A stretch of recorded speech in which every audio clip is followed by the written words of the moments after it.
Heyo, everyone! Welcome back to the Nonsense Double Feature. I think this is like episode 4 now. That But sounds right. yeah, my name is Jared. And I'm Isaac. How are you doing today, sir? It's going good. I mean, it's been a minute, but I'm ready to Yeah, talk for a minute too. yeah. No, we had to take a little tiny break. We were just in between some stuff. I was a little bit busy, but it's nothing too bad. I think it was just a few days, really, at the end of the day. Yeah. All right, but I think we both figured we'd start out with this episode by talking about some really unfortunate news in movie world. Is the really awesome, prolific movie star and really funny guy and just awesome human being. Val Kilmer passed away, of course, um, and that is just really stunk. What did you feel about that, Isaac? Yeah, I mean, I knew he was sick. Like I knew he had, I believe it was a throat cancer or Yeah, something. yeah, Yeah, so like I knew he was sick. I knew he wasn't gonna like live as long as he should have lived, but it's I remember I like had opened my phone after class. I was like walking to my car and my stomach just dropped. I was like, oh, I'm like yeah, no. yeah.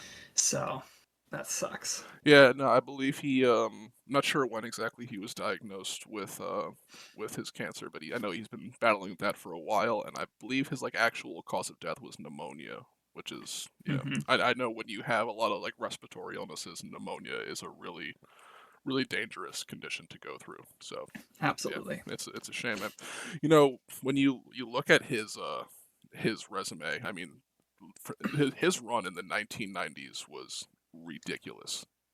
Oh, just incredible stuff. Like, So much that I haven't seen either, embarrassingly. yeah, you should definitely hop on that. I've seen a good amount of his films. I think I've probably seen like 7 or 8 Val Kilmer films. There's definitely a few more I'm really trying to see. I recently checked out Tombstone, which is a Ooh. brilliant movie with also stars Kurt Russell. And I also checked out The Saint, which is a really fun B movie that he did, where he is just constantly dressing up in different outfits. It is amazing. Like you would love that movie. It's so silly, but it's wonderful. I definitely put it on my list when you told me to. I've only seen 8 of his films looking at it, and like that's including ones where he has like a smaller role. Like he was in the movie Planes.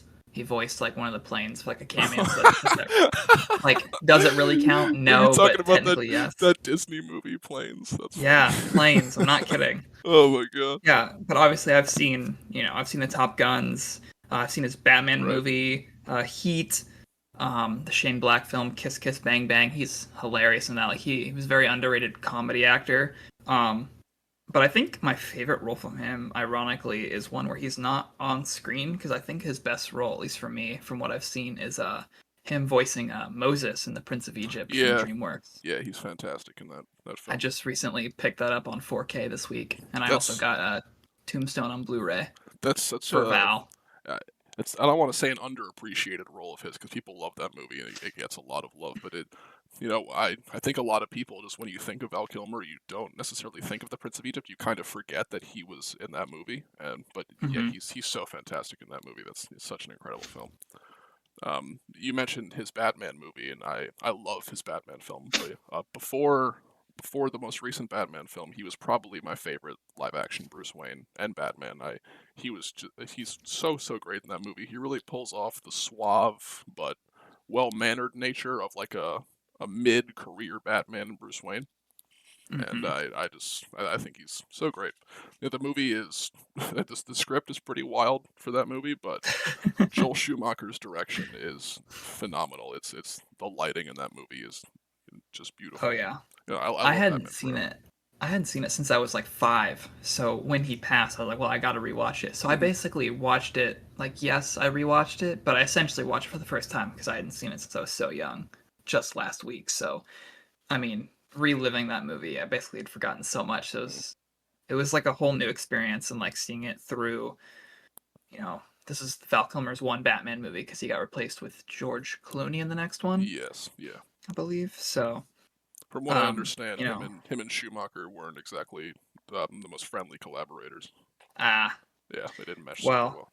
well, they worked out something really good for Yeah, that one because he yeah. was really good as I mean, Bruce. it He had a happens. really nice Batman voice. Like he had Oh it yeah, down. yeah. No, that scene when he's talking to Robin in the or he's Dick Grayson at that moment in time. In the Batcave, and how Dick wants to kill Two-Face, and he really nails that essence of Batman's no-kill rule that really no other Batman film has.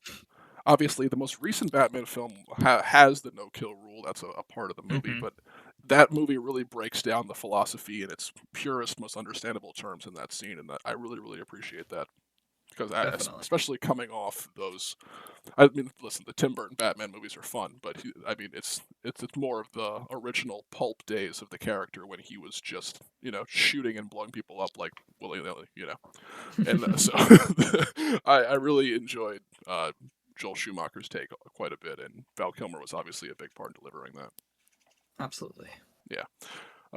Also, really quick, I do want to go back to Tombstone because it reminds me that Val Kilmer was from an era where there were so many awesome movie stars, and Tombstone is overrun with movie stars, of course, like Oh, absolutely. Kurt Russell, Bill Paxton, Sam Elliott, Michael Biehn, um, God, who else? Michael Rooker, Billy Zane, like Powers Booth, Stephen Lang. Like it's Everybody crazy. is in this movie. Yeah, so many people are in that movie, and like it's very indicative of that era. And I feel like every time it's much different than it is today. We don't have a lot of movie stars the way we did back then, and I feel like every time we lose one from that era, it's we're the pile gets smaller essentially, and it's a bummer. He was such an amazing part of that time. Obviously, his 100%. whole career was fantastic, but when I think of Val Kilmer, I just think of the '90s and that crazy run. Tombstone, Heat, Batman Forever, The Doors. This obviously The Saint, which I recently watched. The Ghost in the Darkness. The Insane.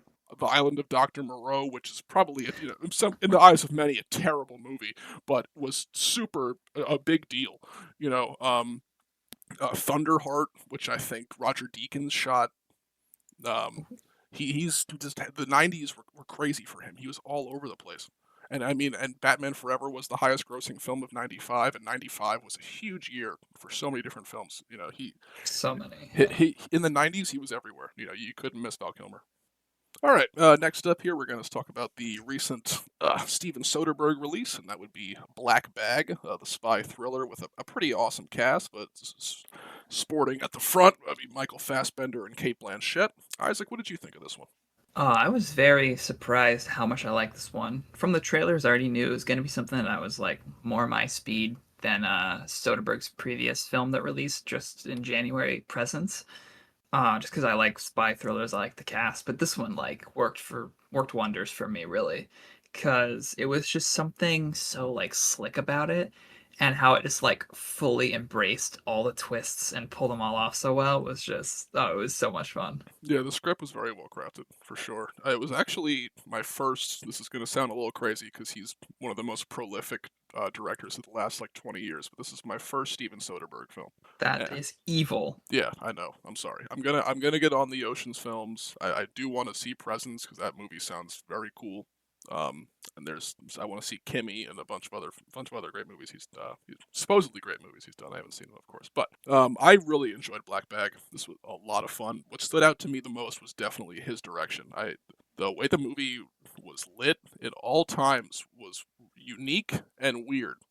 There's I think about that. I think everyone was talking about this for at least a little bit. Was that dinner sequence where they're all sitting at the table together? Well, there's two separate ones where they're all sitting at that dinner table, and the way that scene is lit is so bizarre. Where it's just a ton of I think it's electric. I think it's literally just light bulbs, not candles. It's actual light bulbs just sitting in the Yeah. center of the table, and it's like it's definitely jarring, but it's unique and I thought it was cool. Yeah, I liked that it was like very much like not like in the J.J. Abrams sense, but like there was a lot of like lens flaring of it. Yeah, Like not like aggressively so, there was like statically flaring out, which like made things look very like sort of like, flowy and dreamlike. And yes, for like a film that is like in its script so like almost cold and calculating, it brought like a lot of warmth to the film that probably otherwise wouldn't have had, which I thought was very interesting, which yeah. was very much needed once you get through all the twists and stuff, you realize that it secretly is a very warm movie. I loved throughout Kate Blanchett and Michael Fassbender's home, their whole house has a lot of very warm lighting, especially in their bedroom and in Hmm. that closet we slip into for a minute, and then they're like their foyer for a second. It's all really just nice lighting, and I really enjoyed that. And there's one other sequence where I really think about the lighting a lot, whereas the therapist character, her office is like a corner office in that building, and I think you know exactly what I'm going to talk about. How there's Yeah. these big wraparound windows that bring in all this really heavy light, and my brain immediately goes to Deadpool and Wolverine, and how that recent shot that everyone talked about when there was the light coming in on the diner windows, and you could barely see Hugh Jackman and Ryan Reynolds sitting there. What I thought was fascinating about here in Black Bag was the light was coming in very bright, maybe a little too bright, but nothing was flushed out by any means. The color still came through. I saw everything clearly. You know, no detail was lost to just random brightness. I was fascinated by it. Like I've never really seen someone pull off lighting like that, where it's really like, there's a lot of light and coming in a really glaring way, but it's still just not abrasive. You know, if that makes sense. Yeah, and it was all like naturalistic in that way too, where it didn't like look like they were just like under a spotlight or anything. Like it was just like, like the a good way to pull off naturalistic lighting that like a lot of directors maybe wouldn't be able to do or couldn't do. And I guess like the coolest part about that is since obviously they're spies, they go to this office to their spy organization that like Hmm. is relatively unnamed, but then the therapist's office, all these windows. Like, Yeah, yeah, there's some windows throughout the building, but you have wraparound windows in the therapist's office, and you have yeah. multiple scenes where you're going back there, like one character at a time almost, and they're like exposing all their secrets. I thought it was like really great choice for Yeah, like the set yeah. design. There's a lot. I was gonna touch on it. There's a lot of really good visual storytelling in this movie, and a lot of times Soderbergh just decides instead of having a character deliver a boring line, let's just show you something cool that'll tell the story the same way. And that's exactly what we got with that. Is in that therapist's office is where all the secrets are coming out. Right. That's where all the important information is coming, and it's leaking around. Right. And Absolutely. oh god, I love that. Um, You have like um, all like the social secrets being exposed in that right, room, but then you right. have all like the like the work secrets, spy secrets being exposed at the dinner table scenes. Yes, yes, absolutely. Um, I also with that film, the cast is so awesome. I mean, obviously Michael Fassbender and Kate Blanchett are both awesome actors, but they made such a great, fun spy couple. And Oh, Pierce 100%. Pierce Brosnan is the perfect like guy on top of it all. What were your thoughts on the cast? I'd agree with everything you said. I think the standouts surprisingly weren't even Fassbender and Blanchett, who still give incredible performance in Hmm. this one. Don't get me wrong, but I thought Tom Burke and Marissa Abella, who Yeah, they play a couple, where like Tom Burke is like going crazy with it in some scenes, like really over embellishing yeah, it, whereas like Marissa Abella is really like keeping it like nice and reserved, except when she doesn't want to, and like so then like when she breaks out of that a little bit, you're like, oh shit, like she's a way more of a threat than anyone would hmm, have anticipated. yeah, And so like I think a lot of that just really surprised me. Like they were able to hold their own against like stars like Brosnan and Fassbender and yeah. Blanchett, but they were able to like kind of like shine even more, like given their time in the spotlight to like really break out here. Yeah, Abella is excellent in that the satellite sequence with Fassbender, and I think that's the Oh, best. That's 100%. I'd say Yeah, yeah, that that was like that's my favorite scene. yeah, that's probably the best scene in the whole movie. And I mean, Yeah, that is such a thrilling scene, and they are both in perfect sync with pulling that off. It's awesome, and the editing from Soderbergh is great there. In general, a lot of really cool computer monitor photography. oh yeah. I think I'm not well versed on camera stuff, but all I know is every time I point a camera at a computer monitor, it looks stupid. Uh, for some reason. Well, usually for stuff like that, they will shoot it and it's like a blank screen or a green screen, then they'll Okay, put it in digitally, it's which is why post. there's no glare on it. That's That usually makes what it sense. is. That makes sense. It looks beautiful, and I just love it. I love looking at stuff like that. So, bravo to that scene for so But many like reasons. the big board of screens, that's just like it was like a checkerboard of a bunch of different screens, and they had to like get one screen to go out offline so Really? she could check it in the side room. Like that one probably like would have been like kind of a pain to film if Yeah, they didn't do it in post, but I mean, of who course. Yeah. knows? No, no, I mean, I don't really know how you do it the other way. Obviously, people have been doing it before that, but it's fascinating to think about. It's cool. $100%. That's a very fun little craft thing, and we could actually that transition is to my next point about Soderbergh. Is he? This movie is, I think, like exactly 90 minutes in its runtime. Oh yeah, it says Like 94, but that's 94. including Yeah, credits. right. Exactly. I So think it's like actual. 90 minutes of actual film, Right. yeah. And Soderbergh spoke about that, about how he really is making an effort to cut costs where he can. In this era where budgets are way too big, he's really sticking to the mid-budget stuff, and that's really the best spot to be. Um, and you know, obviously this is a simple point, but 90 minutes of shooting means 90 minutes of money, right? And I just really appreciate that mindset he has right now, and he made a comment about that recently, and I love hearing that from him. Yes, like Soderbergh, he's got like multiple 90-minute movies and like relatively shorter movies. They're all like more mid-budget because he's like very like economical with it, like you had said. And something that's interesting about that is like he's able to like have a budget that like and like still be backed by studios, but it's not so big of a budget that he could just like say like, oh, we're gonna green screen that, green screen this. Oh, we can like just bank on our movie stars to market our Mm, film. Like, no, he like has an idea. He plans this all out. Like, there was a couple like oneers in Black Bag, like very meticulously planned.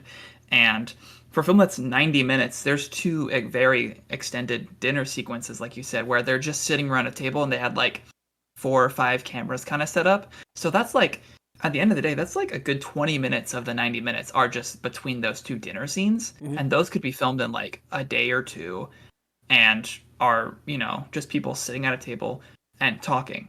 So it's like you get them on a set, you hit record.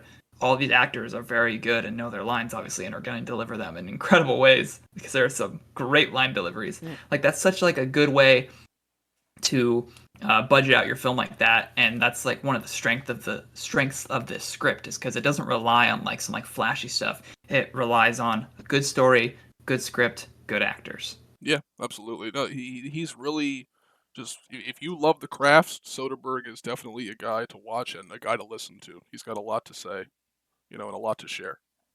I think even though like despite the fact that I liked Black Bag a lot more, I think honestly Presence is like more of an impressive like technical feat because it's literally just 4 people, sometimes 5, in a house, and Soderbergh himself was operating the camera, so he's just like doing long oneers where he's just like going Mm. around following these people. So it's literally just him like holding a camera and recording, but it like has this like insane effect. So like for something that he could produce so incredibly cheaply, it is still effective. It just wasn't quite my cup of tea. Yeah, like I said, I haven't seen Presence. I want to see it a lot. I saw one clip from that movie where I think it's a book, like just kind of floats up Uh into huh. the air for a second, and And like starts like flipping open. I'm like, yeah, how yeah, did no, they do that? yeah. Like that's exactly why what Soderbergh intrigues me. He's really, really, really just creative with his craft, with the mid budgets. You can see a lot of fun filmmaking for a mid budget guy.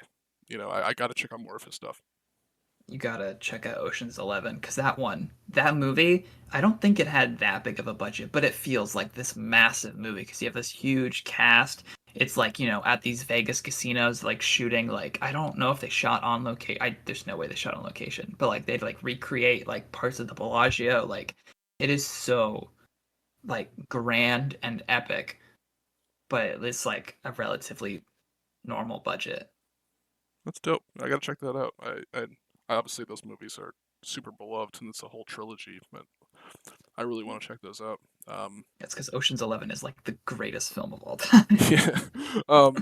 And one more point I had about Black Bag's cast. I also want to mention I loved Naomi Harris. Uh, Oh yeah. yeah, she's awesome. But um, I loved Pierce Brosnan. Like in many ways, I kind of like viewed his character almost like this is what happened to James Bond 20 years later after he just became a piece of shit. Honestly, Yeah, Like I something actually happened haven't to him. seen. I've only seen GoldenEye from his Bond movies. I really need to get on the rest of the Bond movies I haven't seen. But this, like, totally, you could just headcanon it. Like, this is post Brosnan Bond. This is him, and he's just like worked higher up. He's not a field like operative anymore. Like, this is what he does. Like, Yeah. that would totally work. I mean, purely guessing, but Soderbergh making a British spy movie does somewhat just feel like a 007 homage on its own. So it's possible that Any spy film is gonna have a Bond yeah, homage, even if it's not exactly. British. But this one Right. especially, yeah. Right. I think he really was going for something there. So who knows? But it's a fun headcanon. All right. Next up on this episode is going to be the lovely, the legendary, the amazing 2018 Mandy by Panos Cosmatos, son of George Cosmatos, who made the previously mentioned Tombstone, but that's totally irrelevant right now. Isaac, you watched Mandy for the first time a few days ago. What did you think? So my friend has been telling me to watch this for a while, and I didn't know what this was about. I knew it was Nick Cage, and I knew it was revenge. Yep. So I guess that is a lot of it. But nothing can prepare you for this film, and it is so insane that it is like the only thing I've experienced in the last, like, how many years has it been? I don't know, like 7 years. It's the only thing I've experienced in that time that has come close to what it was like when I would sleep when I had scarlet fever in middle school. I know this sounds insane. No, Let me explain a little bit. no, fever dreams are a perfect comparison. But please go ahead. No, but that time that I was sick, I like had like strep throat and it turned into scarlet fever of all things, as if I'm in like the dust Midwest. Yeah, I got absolutely. scarlet fever. So I was like, literally, I laid in bed for like 72 hours. I like basically never got up, and I would like wake up in the middle of the night. I'd sleep during the day. Like, I had a terrible sleep schedule. I was just like literally rotting in bed. And like, I just remember having like the most vivid dreams, but I don't remember what they are, which Hmm. is like, I know that doesn't sound like it makes sense, but it does. Trust me, it makes sense in my head. Like, I can remember living dreams essentially. Like, I felt Right. like I was like there, like more than normal, but I don't remember like what happened, like beat by beat. But when I watched Mandy, I was like, this is the vibe I had. Hmm. This was the vibe of those 72 hours. I was like literally like the sickest I've ever been in my life, Yeah. in Uh, a good way, because this movie is off the walls. It is unhinged. It is made by a lunatic. This is my first Panos Cosmatos movie, so I'll have to watch his couple others because this literally felt like nothing I've ever seen before. yeah.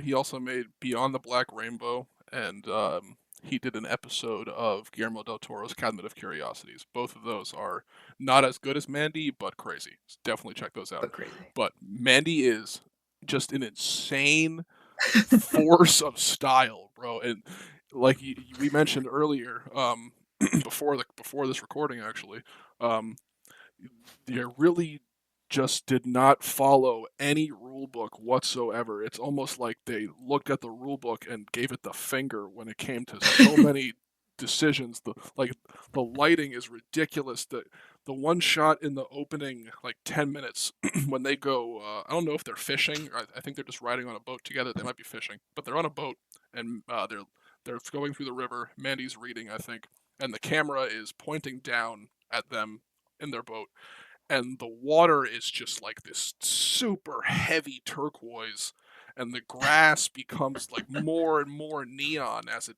goes, and you just like you're mesmerized by it, and it's like, why on earth did they choose this color grade? But like it works super It well. works. It works super well.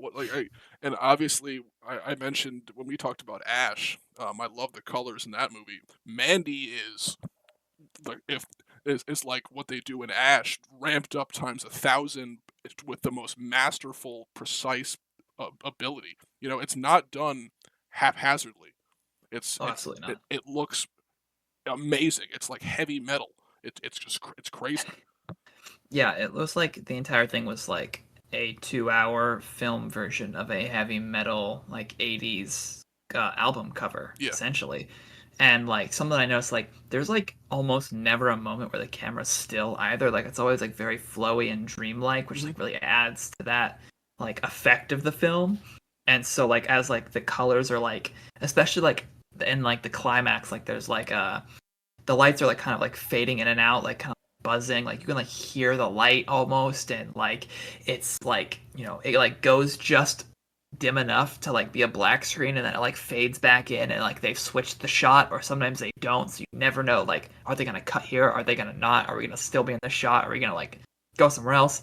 It is, no, like I said, I nothing like this. Yeah, the editing is ridiculous, but it works. It's very cool. Like you said, it's Nicolas Cage and it's revenge, which for me that's the most automatic watch there's ever been. Nicolas Cage is my favorite actor. Revenge is like a top 10 subgenre for me. And this movie, from the opening minute, it starts off with that beautiful King Crimson music, and it's the crazy overhead helicopter shot of all Oh, these yeah, just like the huge pine trees. trees. Yeah, Yeah, and you see Nicolas Cage with all this dust and dirt all over him, and holding this.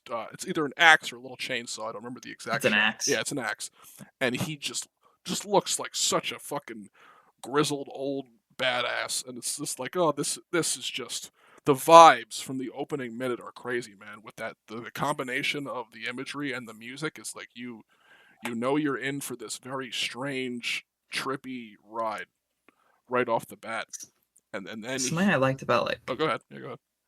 yeah, something I liked about the opening was like because you're like overhead on like pine trees and like the way it kind of like angles the camera a bit as it goes on, and like you have like that, like you said, like the King Crimson music. Like depending on like how you're feeling as you're starting this movie, like this could look like heaven, this could look like hell. Mm, And that's like something I thought was really cool of like this is either completely your jam or absolutely not. But even if it's not, that like adds to the effect of the film because it's like, oh, this is like there. It's just like a descent into hell type film. yeah, So no, like that, like just starting off. But you could also see it as like heaven. Like, oh, this is like so nice. Like I want to go live in a cabin there. yeah. So it's like like It's just, double edged sword. it's either driving your happiness or driving your sadness. It works for both. Yeah. Um, and then a few minutes after, when Andrea Riseborough is introduced, I think she has the perfect look for this film. And I think there's really one specific shot where it's like after she's been drugged and she's like trying to like embarrass and like shame uh, the Jebediah, um, Hmm. and she just makes this like super freaky, weird face with the red light glaring down on her. Yeah. She in that scene, she's super crazy, and she starts to like have that weird demonic laugh, like everyone cast in this film was really in sync with Panos, and he must be a very collaborative guy who has a really great ability to help his actors get in the correct space, because not a single person is out of step in this movie, like even a little bit. Yeah, like for a movie this weird, like you gotta have actors who are like committed and like who are like going to give their all to this vision, Yeah. even if they're like even if it's not their thing, they gotta commit. And that's like why Nicolas Cage is probably like the only choice Hmm. for this lead character of what's his name? Red? I Yes. think his name's Red. I don't know if they even say it. Maybe they say it like once.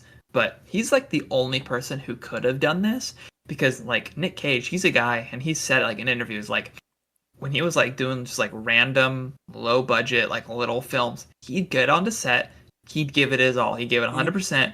He would never like take like an easy day on set. He is always working. Like his work ethic on these films is so good. So like to have something like this where it's like he's gonna like know exactly what Panos wants, or if Panos needs to tell him something, he's gonna take every note to heart and he's gonna bring it back like tenfold. Yeah, no, he is like you said, the only pick, and not only just the commitment is the most important thing, but then also just his style is perfect for Red as a character. With this, the trippy adventure is this very strange collaboration of tones, and seemingly every time Red actually speaks, he says something super goofy and like Yeah. silly. But like when he's quiet, he just has this like crazy stoic look to him, and that's something that Nick Cage is, I think, gets really well. Is obviously he doesn't get it, he just does it. Was the better way to say it. His look is very much like that classic leading man, almost like just like kind of like a Christopher Lee type look to him. Where it's like this Yes. very stoic look, but when he wants to make you laugh, he does it like like an expert. Like he doesn't miss even a little bit. And every time he speaks in this movie, it's like the silliest crap you've ever heard.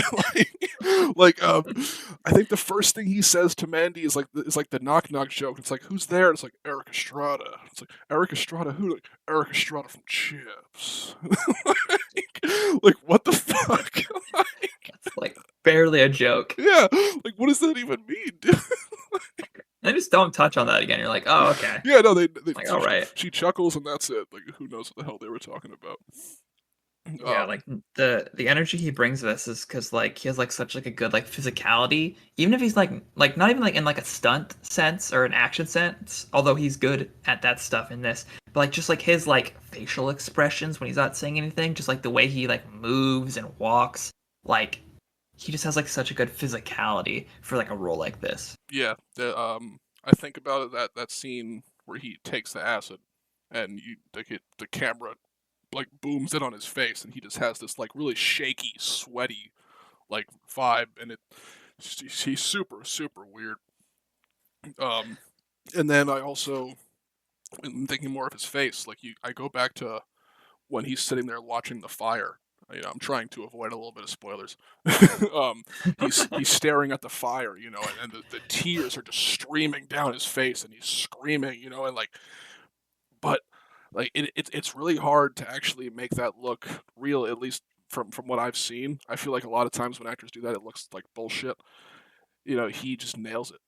You know what Yeah, I he mean? has yeah, like you could just like so easily see the emotion that he like his character is having, and he doesn't say anything, and they never have to cut away. It's just his face, and it's all him. Like it has nothing to do with the shot at that point. Like it is all Nick Cage in that, and the fact he can deliver it so well that it, like isn't like corny or goofy or like doesn't look fake. Like that is real talent. Yeah, yeah. We're kind of up in the stratosphere right now with this review. But it makes The movie's sense. so good. Yeah, no, I mean, yeah, it makes sense. But to ground this a little bit, in that opening when the cult is going to kidnap Mandy, and they use that weird little like shell rock thing as like a Oh, whistle. that had like a name. It was like the horn of something with an X in Something, the right? name. Yeah, it was something weird. Um, and they they call forward these like dudes on the motorcycles who are just like these four weird demon guys. And from that point on, you're just like, okay, what the like? Not only is this movie like visually, stylistically insane, we're actually just gonna go into this crazy weird. Now these weird fucking demons exist, and they came from I think it was like the horn of Abraxas that they called it, right? Yes, Yeah, that. yeah, Yeah, yeah. right, There's an X there. That sounds right. yeah. And like that scene, we talked about the red lighting. I mean, that scene is like the way those guys are lit is like holy, like It is four riders out of the drenched in apocalypse. red. Yeah, Yeah, I was gonna say like it reminded me of like the Four Horsemen of the Apocalypse, but it was yeah, like heavy metal '80s band stuff because they're like have like motorcycle helmets on. They have like these giant motorcycles with big handlebars, and there's like spikes all over them. There's like literally a guy that's like spikes literally yeah. covering his Yeah, body. yeah. He looks like the dude from Hellraiser, like completely. Yeah, Pinhead. Yeah, It looks like that, but instead of like little pins, they're like bars. rusted Yeah, bars. Yeah. yeah. It's awesome. It's awesome. What would you say was your favorite scene in Mandy?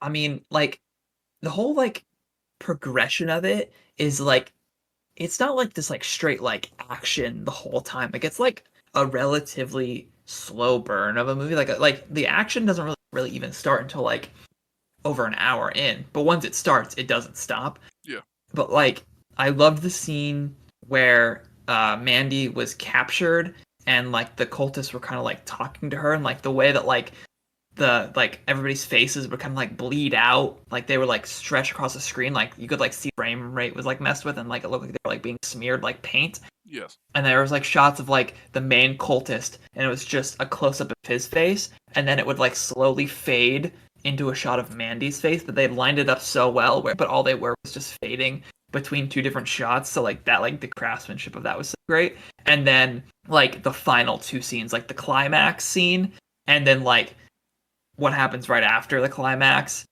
um, was just like the best part of the movie. Because that's like finally like getting like that really like tense most of the time, because you're like, what's gonna happen, next, like who's gonna get hurt. It's Mm. like when you finally have that like release, like even though it's not what you expected, it's still like you can take a breath. Yeah. And oh, and randomly there's like two or three random little bits that are just 2D animated for like just a few seconds each, like just like a couple of shots. They just like throw that in there. I'm like, wow, like what is this? Yeah, like that's what we go back to, that just not following any rule set whatsoever, right? It's a complete, like, it almost feels random, but it's not. But it's very original in how it's formatted. Where I think the movie doesn't the movie open. I think the opening crawl is just like a set of lyrics.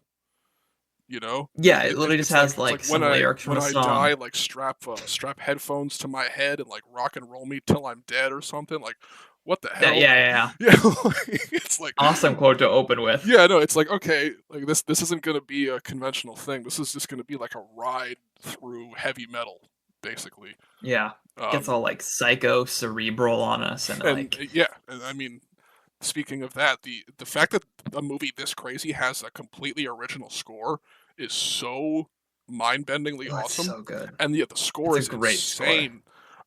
I When I think of my favorite scene is when he's making the axe uh, in the Oh yeah. in his basement with that big grindstone, and the axe is like chrome. I don't know where the hell he got the chrome from. Who cares? But like, he's just making this crazy awesome weapon, and the music is just boom, boom, boom, boom, boom, boom, boom, boom, boom, boom, boom, boom, boom, boom, boom, boom, boom, boom. It's like, oh my god. Like, it's the way it's just building and swelling, and then he finally gets to like the cultists like compound, and he just makes his way through all these people like one by one, and eventually he fights all those demons on the bikes, and then he has a goddamn chainsaw battle, like he's like they're like some kind of like fucking lumberjack Jedi. Like, it's Literally the crazy. coolest thing ever. He pulls out this like awesome standard chainsaw, and then this dude just comes around the corner with like the biggest chainsaw blade I think there's ever been. Like, it's like 10 Comically feet. large. It's ridiculously It's like comically straight out large. of Bloodborne. Yeah, it's Like hilarious and awesome, and it works so well. And they just have this ridiculous fight with chainsaws, and like, to have a chainsaw sword fight, you like, Panos Cosmatos is truly the coolest filmmaker ever, just for that scene alone. it's so like it's indescribable in a lot of ways. Like Hmm. like as much as we're talking about this film and hyping it up, like you're not like you can get it, but you're not gonna like get it until you watch Oh yeah, it. no, And we're not even scratching the if you're not surface. getting it from this, you'll get it when you watch it. Yeah. Like it is so singular. And there was like a word that like I'd heard of this word, but then I looked at the definition because it's in like the description for this film on like Letterbox and like on the back of like the physical media releases of it. But that word is phantasmagoric, which sounds like an insane word. Hmm. But when you Google the word phantasmagoric, it's the definition is literally a sequence of real or imaginary images like those seen in a dream, which perfectly brings it back to what I said. It felt like when I was having like a fever dream and scarlet fever, because it literally felt like a like waking dream, like Hmm. a lucid dream. Like nothing makes sense. Like things just kind of happen without explanation. But like when you're in a dream, that totally makes sense to you. But when you're watching this film, it also makes sense to you because of like the vibe and the energy, the cinematography, the score, everything about it. It like all builds perfectly so they can have this like lucid dream of a film, and you are totally on board, totally accepting, and it rocks. Yeah. No, the way it pulls you into a whole new world, It is insane.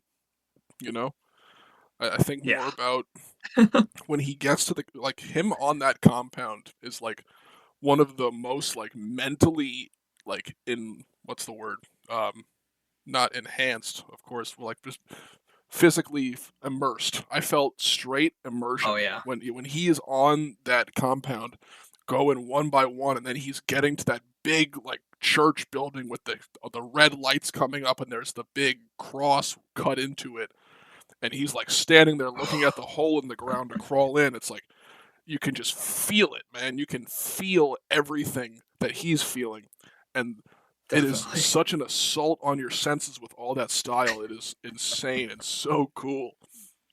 And he crawls down into the hole in the ground, and he finds Jebediah, and he fucking oh my god, he just crushes his head in his hand.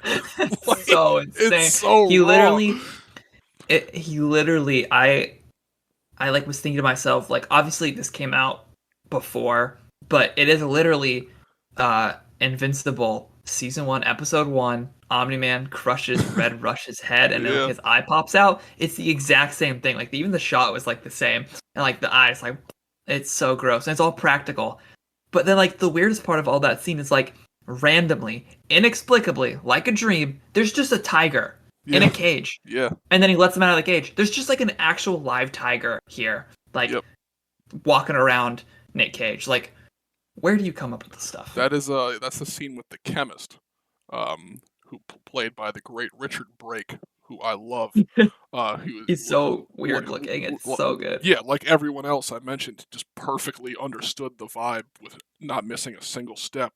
Like he looks at Nicolas Cage and his eyes open wide, and he's like, "Oh, they wronged you." And it's like, like Nicolas Cage, like Red doesn't even say a word to him in that scene, but he just feels it all, and it kind of encapsulates how you feel watching Nicolas Cage throughout that whole movie. Is he really barely speaks, right? Like he barely says a word, but you actually Yeah. are perfectly getting what he's thinking throughout the whole thing. It is so fucking cool. And I don't And know that's what's the better guest appearance. Is it Richard Brake or is it Bill Duke? Because Bill Duke is oh, the that's man. so yeah. Bill Duke is also in the film. Yeah. Yeah, they both like pop up, and I was like, oh, it's that guy. One of the highest honors. If I ever became an actor, I wouldn't want anyone to know my name. I would want them. Oh, it's that guy Oh yeah, no, I'd who's want in to all be that the guy. movies. Absolutely. Like that would be so funny. It's just like, oh, it's that guy. I think yeah, Brake was Joe Chill in the Nolan Batman movies. That sounds right. Yeah, yeah, he was in a bunch of stuff. But yeah, Let me love see. Is that true? Richard Brake. Yeah, yeah, because he was in Begins a little bit. yeah, yeah. Yeah. But yeah, he's so perfect in Mandy, and I don't have many more thoughts on Mandy. I feel like we barely even actually reviewed the movie, but I No, don't know. I don't know if it's really even possible to review that movie. You know what I mean? Like it's it is you the have to one and just watch only. it. Just sit down and You watch it. have, yeah. You just gotta sit down and watch it, and it's not for the squeamish.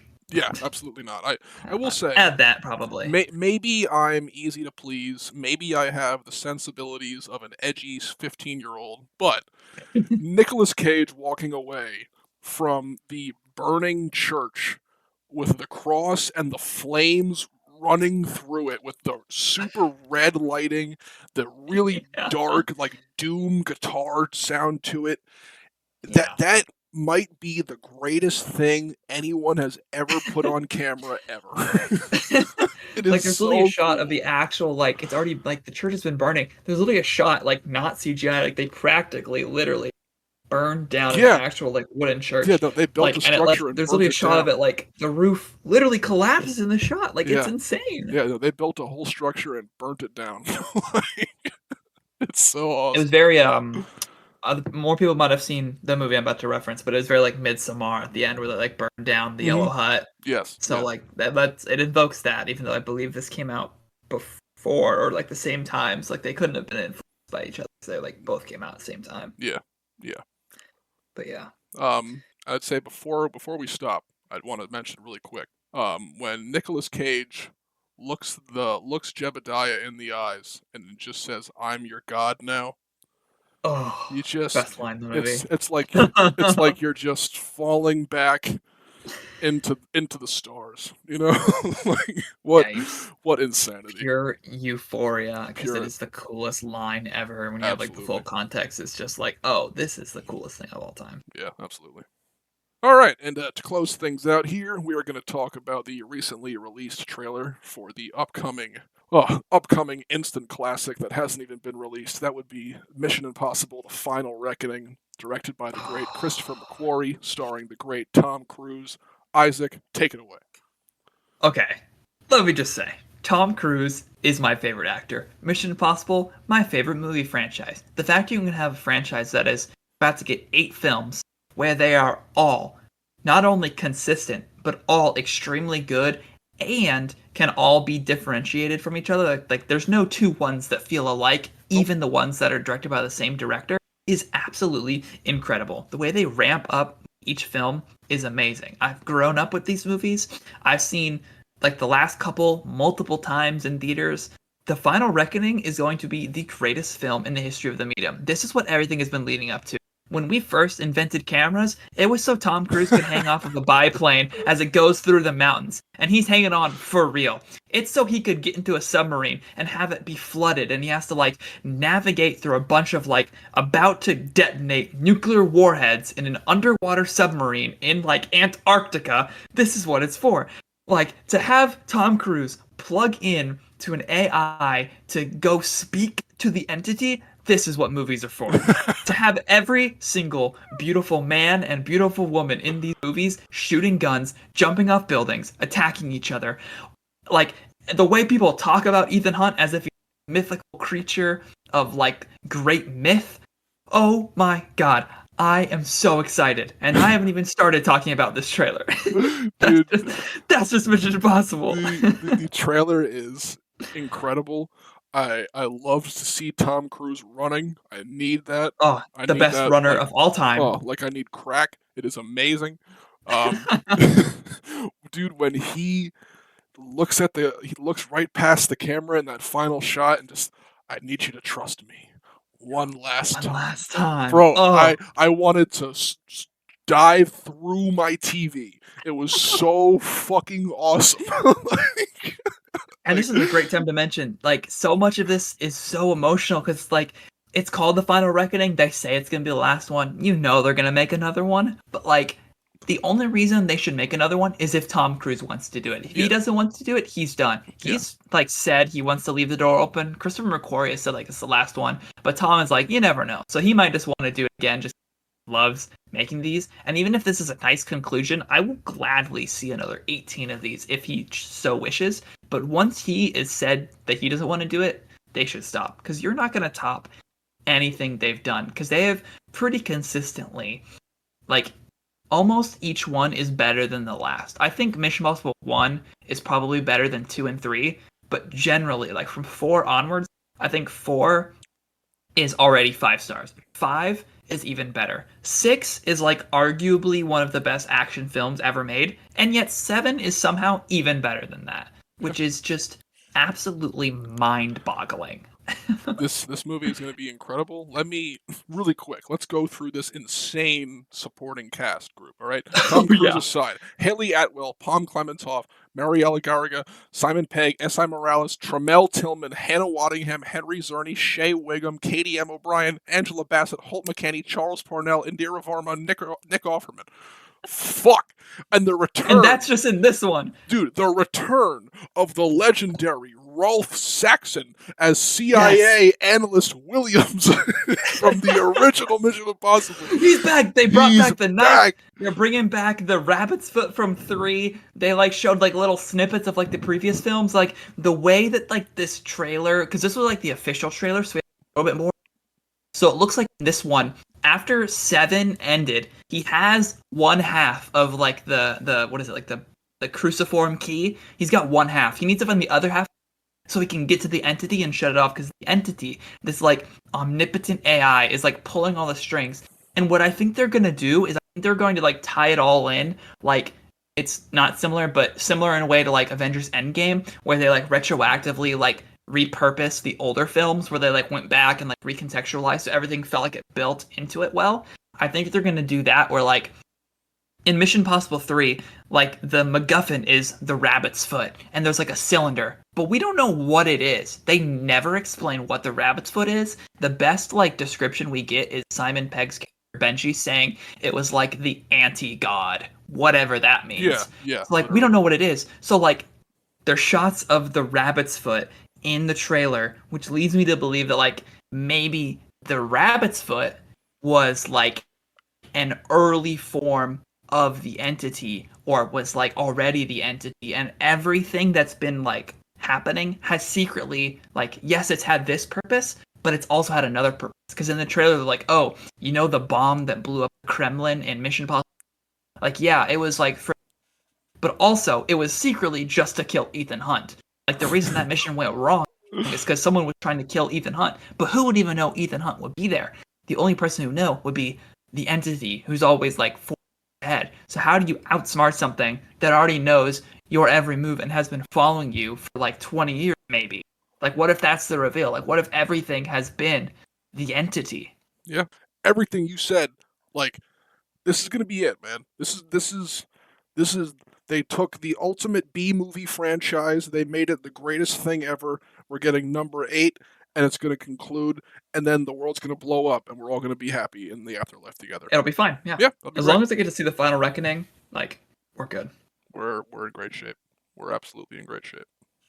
And then in tandem with Tom Cruise and the Mission Impossible, people have been asking for it for years, but just like an hour or two before we started recording, the Oscars officially announced they are introducing the best stunt design category. So they're finally, it took them 100 years of films to introduce an award for the stunt design. I hope we get one that's like best stunt performance, where they have Mm-hmm. like a specific stunt or a specific stunt man or a actor to win that, because it feels like Tom Cruise needs to win one of these.